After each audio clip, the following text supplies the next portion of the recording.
Welcome to Facts TV News, where everything is true.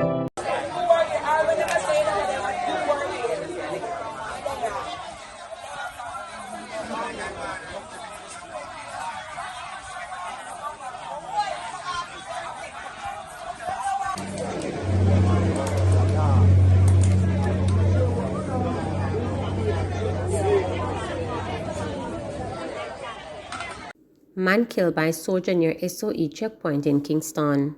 The Constabulary Corporate Communications Unit has confirmed that a man was shot and killed by a soldier yesterday evening in the area known as Tel Aviv in Kingston. The man was shot in close proximity to state of emergency checkpoint. The police have not yet released his identity, but he is said to be known as Kilibeng in the community.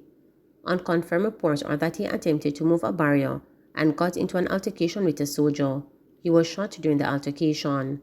Last week, Prime Minister Andrew Holness declared states of emergencies in the parishes of Clarendon, St. Catherine and sections of Kingston and St. Andrew, stating the increase in crime and violence present a threat to property and public order.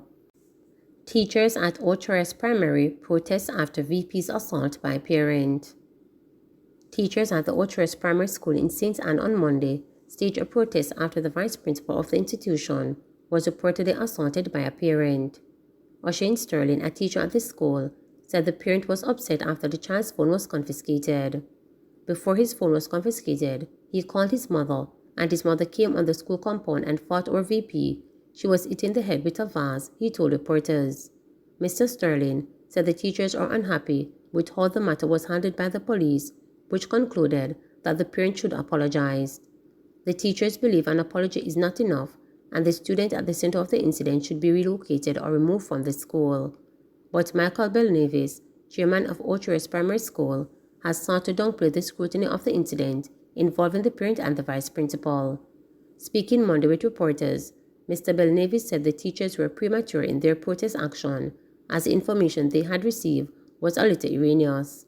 They went on innocent information that were passed on social media, and the social media information was not quite up to speed.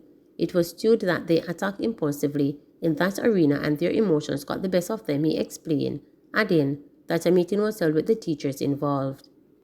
Following the meeting, the school board said measures are to be implemented for the safety of the staff.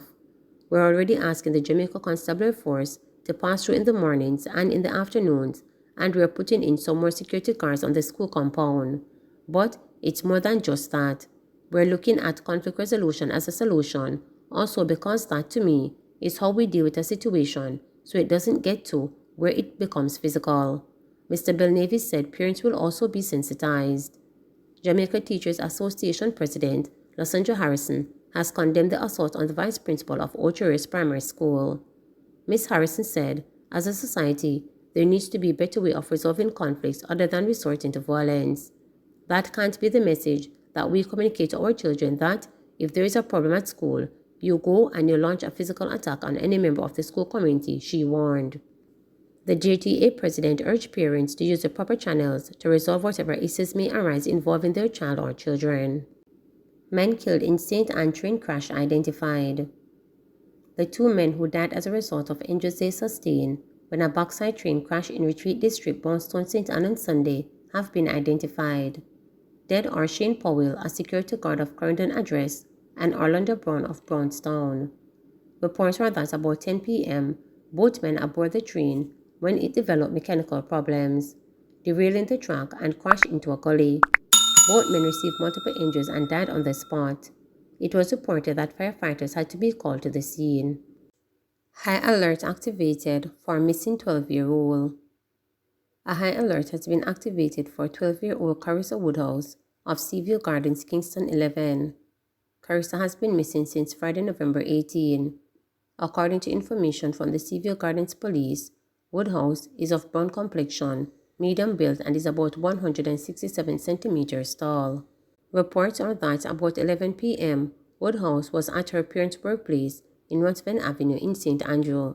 She was last seen dressed in a light purple crop top, light purple tights, and black slippers.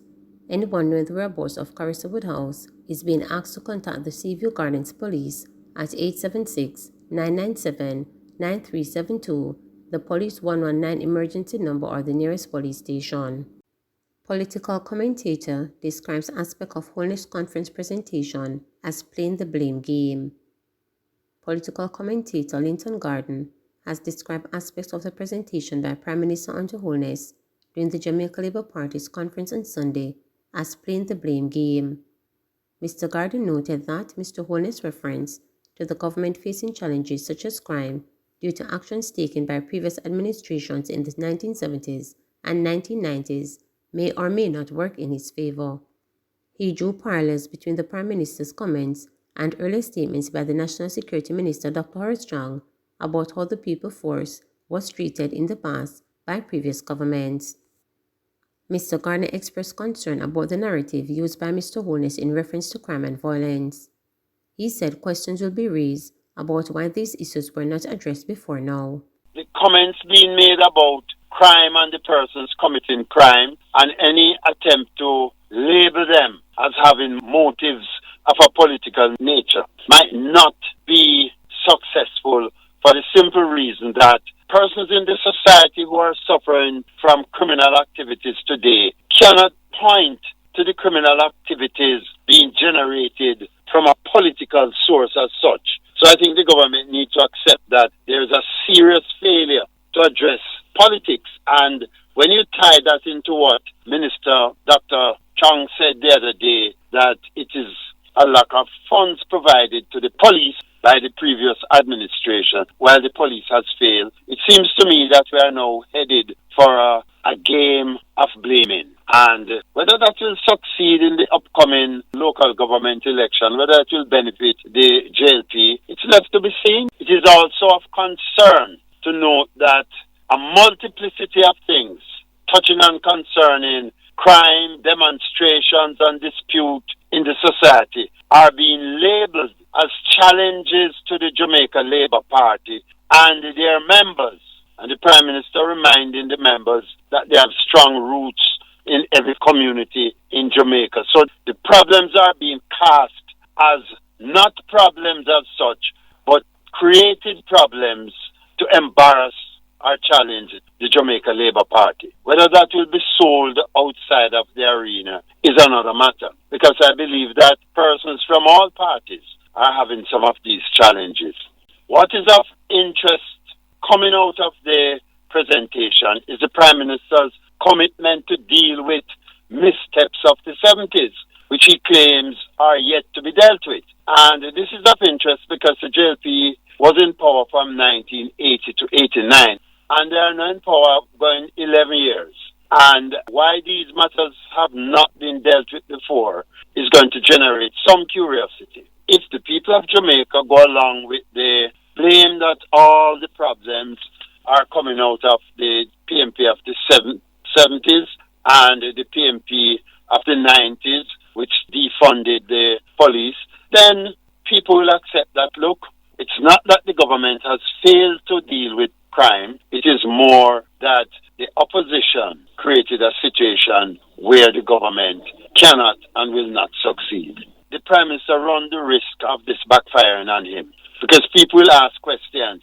You have been there so long, why haven't you dealt with these challenges? Michael Hugh resigns as mayor of Morant Bay. Chairman of the St. Thomas Municipal Corporation and mayor of Morant Bay, Michael Hugh, has resigned from the post of mayor. His resignation took effect at 5 o'clock Monday afternoon. Mr. Hugh's resignation has paved the way for People's National Party Hubert Williams, counsel for the White House Division, to become the next mayor and chairman of the corporation. Mr. Hugh's resignation follows the death of Jamaica Labour Party councillor Linwood Rawle, which has sniffed the balance of the control of the St. Thomas Municipal Corporation.